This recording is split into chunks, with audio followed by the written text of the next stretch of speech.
உருளைக்கிழங்கு கிரேவி மாதிரி பண்ணுறது. உருளைக்கிழங்கு அப்புறம் நம்ம கொஞ்சம் எண்ணெய் ஊற்றி சீரகம், பட்டை, வெங்காயம், கறிவேப்பிலை, இஞ்சி பூண்டு பேஸ்ட்டு கொஞ்சம் போட்டு அது நல்லா வதக்கிட்டு அப்புறம் நம்ம கொஞ்சம் நல்லா அந்த எண்ணெயில் அந்த வாசனைலாம் போன உடனே அது நல்லா வதக்கணும். அதுக்கப்புறம் நம்ம கட் பண்ணி வச்சுருக்க வெங்காயம் நல்லா இதானோடனே தக்காளி போடணும். தக்காளி போட்டு அதை நல்லா சாட்டை பண்ணிவிட்டு அது நல்லா கொஞ்சம் நல்லா கிரேவி மாதிரி எண்ணெய் பிரிஞ்சு வரணும். அது எண்ணெய் பிரிஞ்சு வந்த உடனே நம்ம அதை நல்லா மிக்ஸ் பண்ணி விடணும்.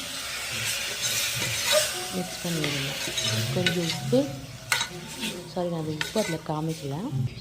உப்பு, மஞ்சத்தூள், அப்புறம் நம்ம குழம்பு மிளகாத்தூள்.